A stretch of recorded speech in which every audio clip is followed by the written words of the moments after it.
मित्रों नमस्कार। अनिल वत्स, कन्या राशि, फरवरी का महीना, सन 2017, द्विस्वभाव राशि, गुरु का कन्या राशि में प्रवेश, शनि धनु राशि में, और इसी के साथ साथ बुध आदित्य योग पंचम भाव में, शुक्र मंगल चंद्र का योग मीन राशि में सप्तम भाव में।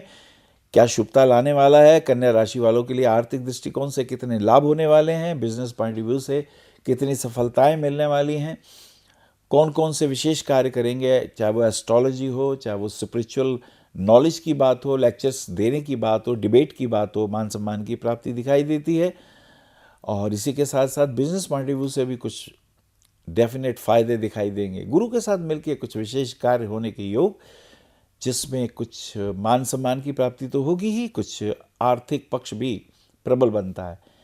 कन्या जो कि द्विस्वभाव राशि है, पृथ्वी तत्व की स्वामिनी है, बुद्धिमान है, मोटिवेटर है और लोगों को प्रेरित करने के आपके अंदर अद्भुत गुण है। सुंदर है, स्मार्ट है और आपकी वाक्पटुता, आपका बोलने का ढंग दूसरों को सुहाता है। कोई ना कोई मान सम्मान भी मिलेगा, कोई पुरस्कार इत्यादि पाने के भी योग दिखाई देते हैं। अब बात करते हैं पहली, दूसरी, तीसरी तारीख की स्थिति। बसंत पंचमी, बसंत पंचमी वाले दिन कोई पेड़ वगैरह लगा दीजिए। बेलपत्र का पेड़ लगाइए और उसको जल वगैरह दीजिए, या तुलसी का पौधा आप लगाएं और उसको जल इत्यादि दें। जैसे जैसे तुलसी का पौधा आगे बढ़ेगा, उसमें पत्ते आएंगे, आपके भी मान सम्मान की प्राप्ति होगी और कोई रोग इत्यादि होंगे तो वो धीरे धीरे दूर होंगे। ये बहुत अच्छा योग बन गया आपका। 3, 4, 5 तारीख की स्थिति को देखते हैं। ये स्थिति भाग्य साथ देगा। अभी एक आध दिन पीछे बहुत भागदौड़ रही, कुछ स्वास्थ्य भी ढीला था, लेकिन अब स्वास्थ्य अनुकूलता की ओर बढ़ता हुआ भाग्य साथ देगा आपका। मुझे लगता है गुरुदेव से आशीर्वाद लीजिए, कुछ ध्यान, कुछ पुण्य, कुछ दान पुण्य वगैरह करने के योग बनाइए। पिता के साथ कहीं ना कहीं कुछ विशेष बिजनेस पॉइंट ऑफ व्यू से कुछ आपकी मीटिंग्स वगैरह होंगी, गुरु से मीटिंग होंगी, तो इसमें आपको लाभ मिलेंगे भविष्य में। ये बहुत अच्छा योग बन रहा है। 4, 5, 6 तारीख की स्थिति देख रहे हैं। 6 तारीख को गुरु वक्री हो जाते हैं। गुरु आपकी जन्मपत्री में तृतीयेश और सप्तमेश है, चतुर्थेश और सप्तमेश है। चतुर्थेश होके आपकी ममा के स्वास्थ्य का ध्यान रखिएगा, सप्तमेश होके हस्बैंड और अपने व्यापार के दृष्टिकोण से विशेष लाभ के योग दिखाई बनेंगे। लेकिन जब गुरु वक्री होता है तो माँ की भी हेल्थ खराब होगी और बिजनेस के अंदर भी जितनी आप मेहनत कर रहे हैं उतने फायदे नहीं होंगे, तो स्ट्रगल ज़्यादा हो जाएगी। सो लिटिल बिट आपको केयरफुल भी रहना होगा, ये कुछ इंपॉर्टेंट है। आगे 8, 9, 10 तारीख की स्थिति थी। 8 तारीख को प्रदोष व्रत है और 9 तारीख को गुरु पुष्य योग। गुरु पुष्य योग में कुछ साधना कर सकते हैं, क्योंकि बुध आदित्य योग आपका पंचम भाव में आया है। कोई साधना भगवान शिव के अघोर मंत्र की साधना कर सकते हैं, ओम नमः शिवाय इस मंत्र की साधना कर सकते हैं। गुरु से आशीर्वाद लेके ये साधनाएं आपके लिए बहुत दुर्लभ, बहुत उत्तम, इसमें आपको फायदा भी होगा। इसी के साथ चलते हैं 10, 11, 12 तारीख की स्थिति देखते हैं। 10 तारीख को पूर्णिमा का क्षय और 11 तारीख की अगर हम बात करें, कुछ यात्रा के योग और विदेश भी जाने की कोई प्लानिंग हो सकती है। ऐसे में हेल्थ इश्यूज़ का ध्यान रखिएगा, पेट का ध्यान रखिएगा, उसमें कहीं कोई दर्द इत्यादि ना हो। और किसी की गारंटी मत लीजिएगा, ये इंपॉर्टेंट है। जिम्मेदारी मत लीजिएगा, रुपया उधार मत दीजिएगा। इन बातों का हमें थोड़ा ध्यान रखना होगा, तो वो बेहतर होगा। आगे चलते हैं 12, 13, 14 तारीख की स्थिति। सूर्य का कुंभ में प्रवेश हो जाता है। सूर्य आपकी जन्मपत्री में व्ययेश हैं। जब ये कुंभ में जाते हैं तो रोग और शत्रु शांत हो जाएंगे।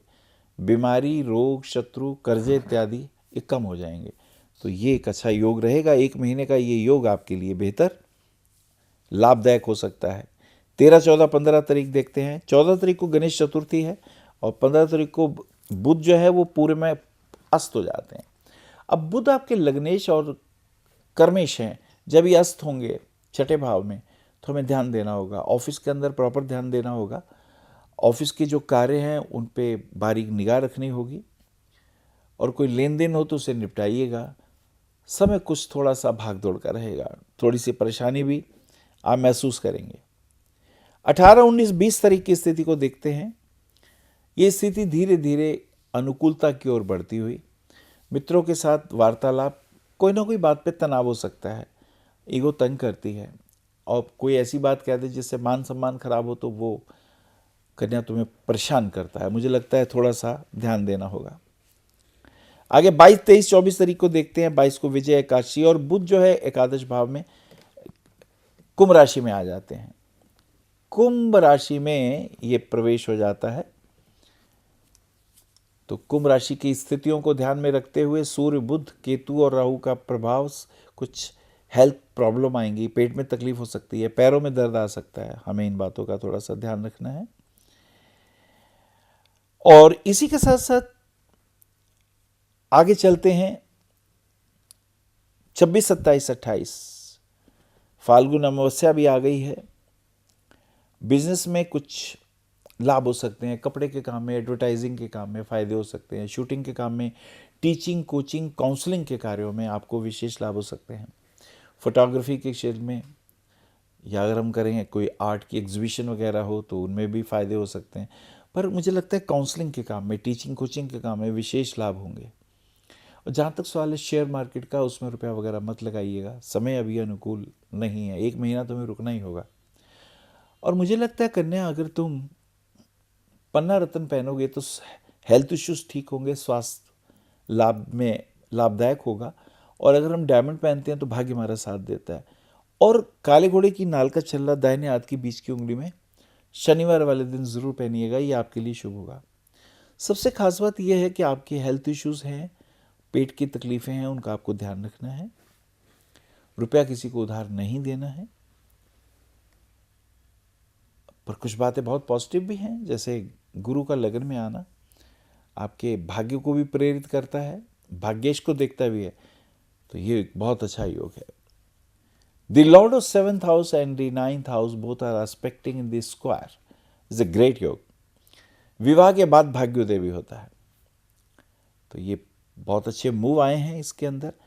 पॉलिटिक्स में भी अगर हम कुछ ध्यान देते हैं तो उसमें भी फायदा हो सकता है। मित्रों का सहयोग भी मिलेगा, समय अनुकूलता की ओर बढ़ रहा है। मुझे लगता है देश हित सर्वोपरि। एक होता है हम अपना स्वार्थ देखें, एक होता है हम देश का स्वार्थ, देश के हित में कुछ निर्णय लें। तो मुझे लगता है कन्या, तुम्हें देश हित में आगे बढ़ना चाहिए।